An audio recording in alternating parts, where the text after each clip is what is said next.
Thank you for watching Why I Killed You TV. Please make sure to like, comment, share, and subscribe to this particular video on this particular YouTube channel. I would greatly appreciate it. So we're going to be talking about the Michael Gaine case again.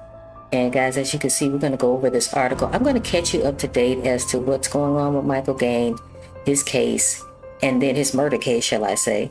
And then we're going to go over this particular article because as you can see, the article Biggest Day, it is saying there are over 940 people missing in Ireland. And guys, that is not looking good for the Gardaí.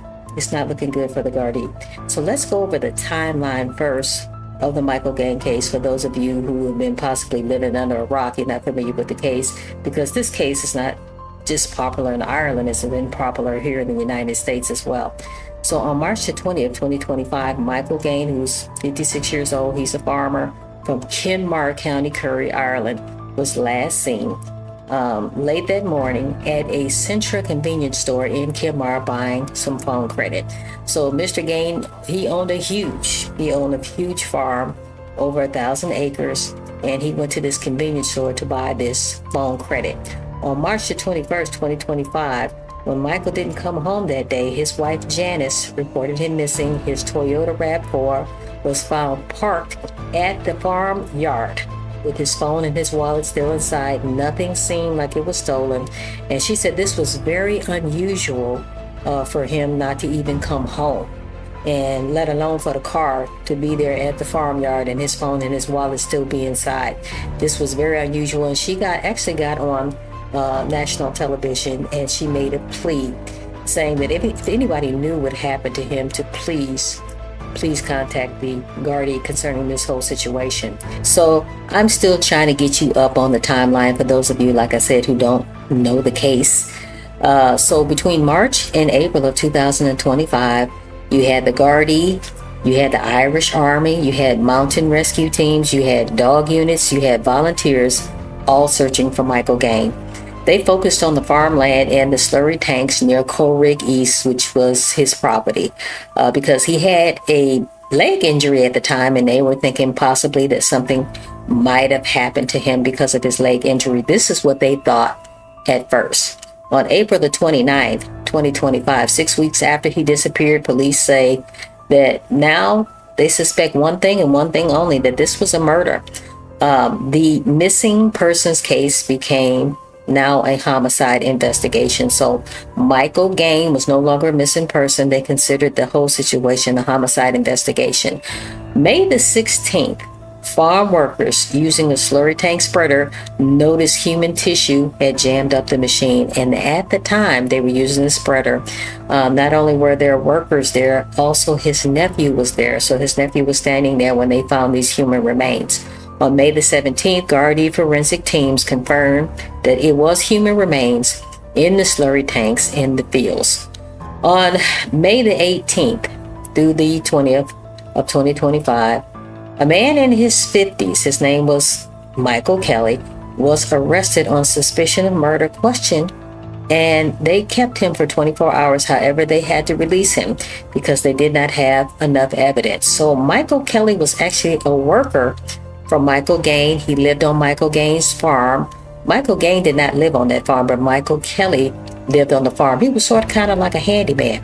Now, Michael Kelly is from the United States. He is a former Marine, and he has been living in Ireland for 7 years, and he actually worked for Mr. Gaine for the last 3 years. So this is the reason why they thought he was a suspect. And plus, he had made mention that he was not quite a butcher, but he dealt with meat cutting back in the United States. He did that for about 10 seasons, but he said he is not a butcher. So this is another reason why they were thinking that he was a suspect. Plus, they were thinking that maybe he was the last one that saw Michael Gaine. But like I said, the Gardaí, they talked to him, they kept him for 24 hours, and they had to release him because they did not have enough evidence. Police also found a chainsaw, which they believed was used in the crime, but later on they figured out no, it was not a chainsaw, that it was a sword-like object that cut up Mr. Michael Gaine into these pieces. On May the 25th, 2025, Police officially confirmed that the remains belonged to Michael Gaine, who was the 56-year-old farmer from Kenmare. Like I said, he had a huge farm, over 1,000 acres. He loved his family. He loved his animals. He loved farming. The investigation now turned into a full murder case. So June the 7th, 2025, Michael, the family had a funeral for him. It was held at the Holy Cross Church in Kenmare. His family was there, of course. His friends, community members, and a motor club honored his memory and asked for justice for Mr. Michael Gaine. Between the spring and the summer of 2025, as of July of 2025, Gardaí are still combing the farm property and studying forensic results. No one has been charged yet. The public has been urged to come forward if they have any information. What's going on right now with the Gardaí is the Gardaí decided, which I think personally is the wrong thing to do a peer review right in the middle of a murder investigation.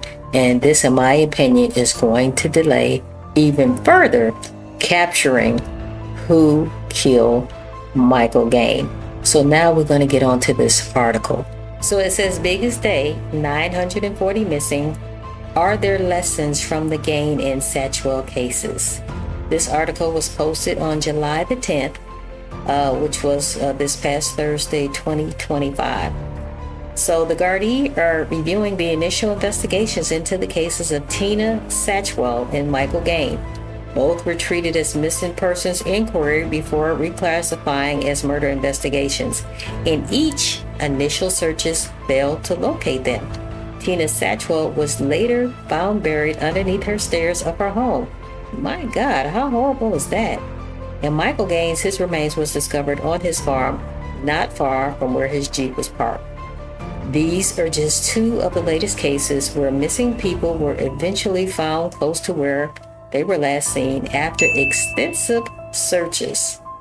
Garda Satchwell told Prime Time that 940 people are currently listed as missing on the Garda Pulse system. So could some of them be found? If fresh thinking, new tools, and different investigative techniques were applied. But guys, and I hate to talk bad about the Gardaí has failed a lot of families. As you can see, there are 940 people missing, and this is sad. Even though Michael Gaine's, they have found his remains. His remains were found in his slurry tank. We had to figure out who did. Just 17 years ago, Barry Coughlan's body rested in his car upside down on a riverbed 5 meters from a pier in Crosshaven in County Cork.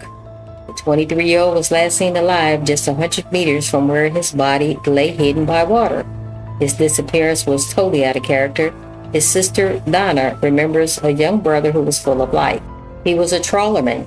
He worked for weeks and then he would come home and take little breaks. But he spent most of his time at sea. She said Barry was working very hard. He was saving up for a mortgage. Barry was very easygoing. He loved socializing. He loved his job, and his job was his life.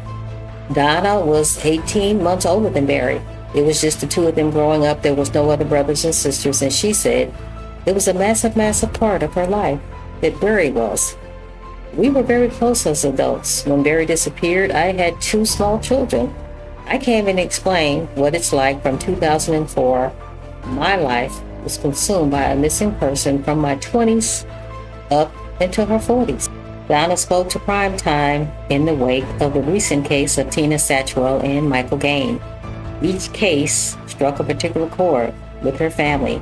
Given the similarities with their anguish, Barry's body lay undiscovered for 17 years, just a stone's throw away from where he was last sighted. That's crazy. And so that is making me think, is the Gardaí really, investigating these murders the way they're supposed to? This is horrible. And will they ever find out who actually killed Michael Gaine? So Barry was last seen at Moonduster Pub close to the harbor in Crosshaven on April the 30th, 2004. His Toyota Corolla vanished along with him. The initial search for Barry and his car involved an extensive search of the land in the area and also a search of the water in the River Owenbu, where the river mouth opens up to the harbor in the village. It was natural that searchers would explore the local waters given Barry's disappearance so close to the river. There were a number of locations where a car might have entered the water, but despite searches in 2004 and the subsequent searches down the years, no trace of Barry was found. That was not until volunteers returned in 2021 with a new sonar to search waters they previously searched without success. Donna says she is thankful for the Gardaí who also stuck with Barry's case down the years, but also says there must be some lessons from the cases when missing persons are found in circumstances like her brother's. The guards came straight away. They did help us, but I just feel like they didn't have enough resources and they weren't experienced enough for a missing persons case. They didn't know where to start. Just like ourselves, we didn't know where to start. Barry was a handsome guy. His family spent years following up on leads. They visited their fishing port in Ireland, and they traveled to homeless shelters in the UK. People phoned in tips to the Gardaí confidential line as to where Barry might be, and the family and the Gardaí pursued the leads, but the leads led to nowhere. So basically, the rest of the article is pretty much saying that on May the 26th, 2021, something unexpectedly happened. A volunteer group called the Cork Missing Person Search and Recovery Team was doing a training exercise nearby where Barry's hometown was, near the harbor. They were using a new underwater sonar machine to help them find things under the water. While scanning the sea floor, they found something very strange. It looked like a car was buried in the mud. Divers went down and checked it out. The car was upside down and stuck deep in the water near the pier. When they looked closely, they saw the license plate and realized it was Barry's car, a Toyota Corolla that had been missing for over 17 years. Later that night, the police brought in special divers and a crane, and they worked for hours, and they pulled out the car from the water without losing any clues. Around 10:30 p.m. on May the 27th, 2021, they lifted the car onto the land. Inside, they found bones. Tests showed that the remains belonged to Barry. It was a sad discovery, but finally, the family had some closure. They finally got answers. Years later, a coroner said that Barry most likely died from an accident when his car went off into the water. They hate you. You're gonna die. I don't want to do this.